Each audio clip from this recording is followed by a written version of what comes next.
আপনাদের মাঝে সারা রাত্র গান করব, কথা বলব। আমাদের যিনি উপস্থাপনা করলেন মুর্শিদ আলম ভাই, ওনার মাধ্যমে আমার এখানে আসা। উনি যদিও বন্দনা গানের পর পালা গান আমাদেরকে বন্টন করে দিয়েছে। উনি বলেছিল একটা করে পালার গান হবে আর একটা করে বিচ্ছেদ গান হবে। সাধু সঙ্গ ভালো সঙ্গ সঙ্গ আমার হলো,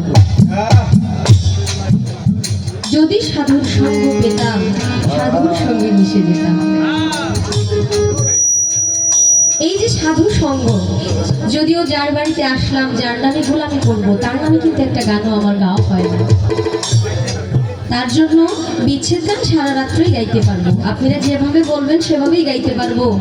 যার নামে আজকের এই মাহফিল, তরিকার ভাই বোন আমরা একত্রিত হয়েছি অলির বাড়িতে, তাকে স্মরণ করে যদি একটা গান না গাই, আমি যদি আবার আসি তবে যেন এই সাধু সঙ্গ পাই, তবে যেন এই অলির বাড়িতে আসতে পারি, তবে যেন অলির যে দয়া মায়া, আমি মুচি হলেও সুচি হব যদি সেই গুরু, সেই দয়ালের, আমার মা বাবা যদি সেই গুরুর প্রতি ভক্তি শ্রদ্ধা থাকে।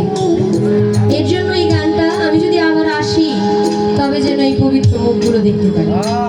আমি জনম জনম অনন্তকাল আপনার সাথে মিশতে চাই, আমার গুরুর সাথে মিশতে চাই, আমার গুরুর প্রেমে নিজেকে বিলীন করে দিতে চাই, তার চরণ সেবা করে যেন আমি বিদায় নিতে পারি। তার জন্য কবি তার গানের ভাষায় বললেন,